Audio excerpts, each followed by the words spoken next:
The Lord be with you. A reading from the Holy Gospel according to John. A man named John was sent from God. He came for testimony, to testify to the light, so that all might believe through him. He was not the light, but came to testify to the light. And this is the testimony of John.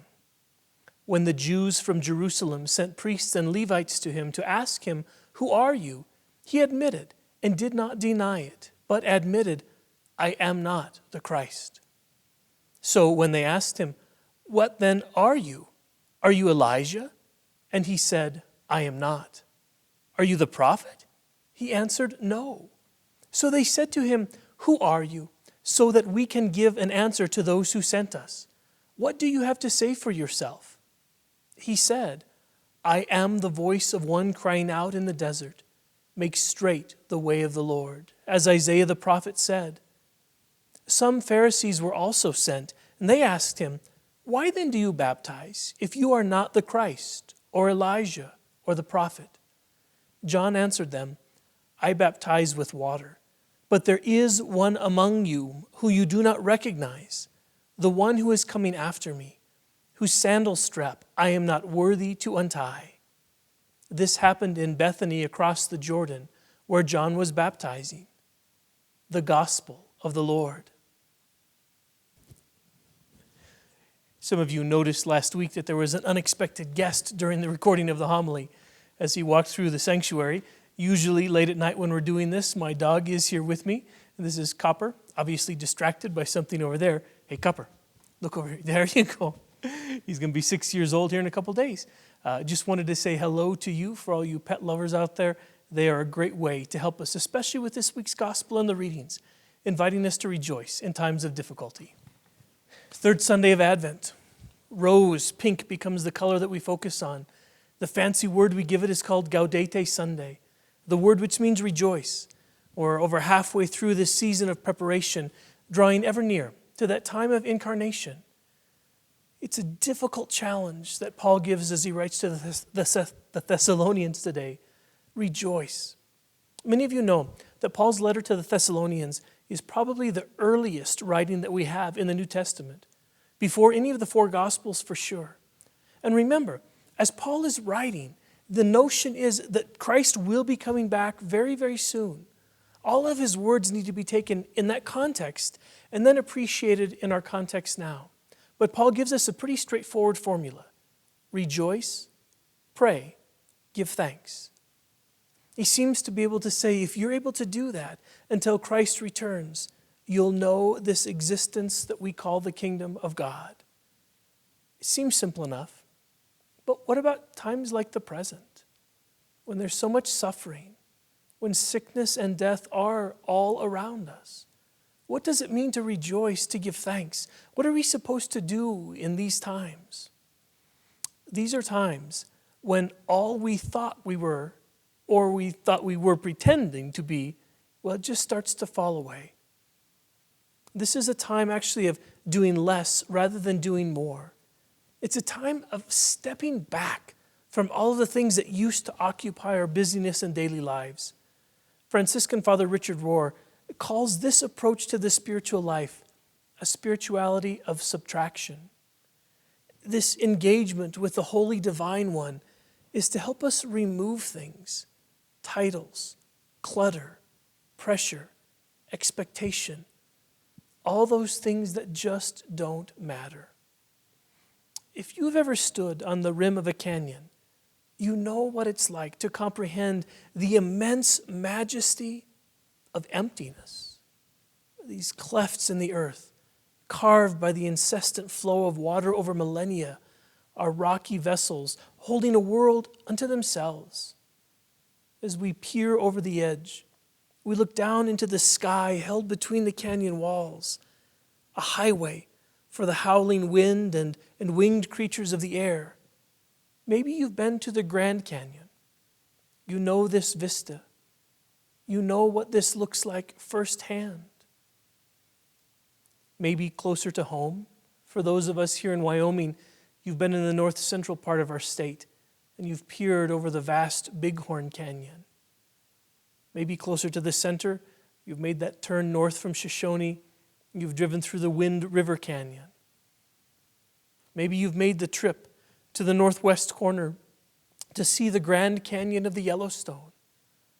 Or maybe you've been outside in that miraculous wild country between Pathfinder and Alcova, that place of the Fremont Canyon. In the canyon, we perceive how negative space has its own power. It's not just empty.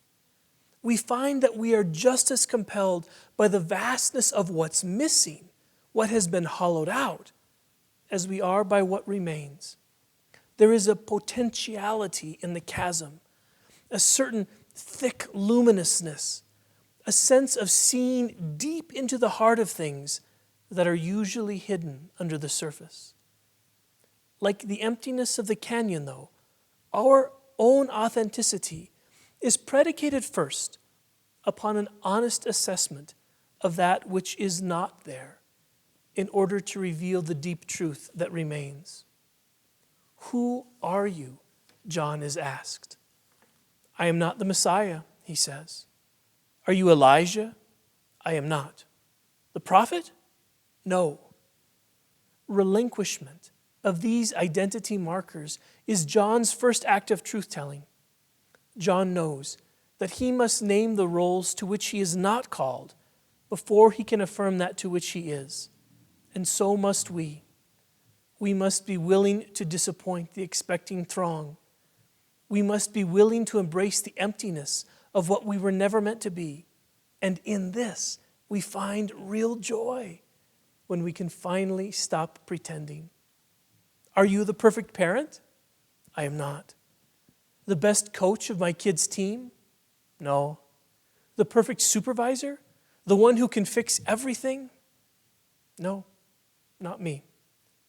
The perfect spouse? The one with all the answers? The best priest in the diocese? No, not me. Thanks be to God. Then what or who am I? Perhaps when we are finally emptied enough, we find the one voice that was ours to claim all along. And here, in another time and in another wilderness, John's invitation remains open to us. And it is as urgent as ever, because we are still learning who we are and who we are not. Like the canyon, we are still being shaped, still being laid bare to the wind and the light, still becoming as deep and open and vast as God imagines we can become. And like John, it is only in the cultivation of our own holy emptiness that we will at last be the vessels of God's inbreaking purpose. And what is God's purpose? The prophet Isaiah tells us. To bring good news to the oppressed, to bind up the brokenhearted, to proclaim liberty to captives and release to the prisoners, to proclaim the year of the Lord's favor and the day of vengeance of our God, to comfort all who mourn. We have one more Sunday left this season of Advent. What am I ready to let go of, to let God subtract from my life? What title, what expectation of my boss, my spouse, my children, the expectations I place on myself, what am I finally ready to let go of? Will I let the river of God's love carve a path of incarnation in my life? Readying the way of the Lord is not about building a new road. It's about using our voice to point to Christ, to point to love, to point to freedom. Yes, I think St. Paul was onto something. Rejoice, pray, give thanks, and let God continue to carve the canyon in my life that removes the debris of arrogance, of self-importance, the rubble of shame and self-doubt. My friends, we've got a job to do. It starts, though, with letting God proclaim the good news to me, to us. Letting God bind up my broken heart. Letting God proclaim liberty to the parts of my life that still hold me captive. letting God release me from the prisons of my own making, and letting God bring comfort and heal my wounds. After God has exposed the beautiful strata of the canyon of my life, I'm ready to join John in the wilderness. Get ready. Make straight the way. The King of love is coming. He made that promise 2,000 years ago. He makes that promise today. My brothers and sisters, the King of love is coming in you and in me. Let's ready the way.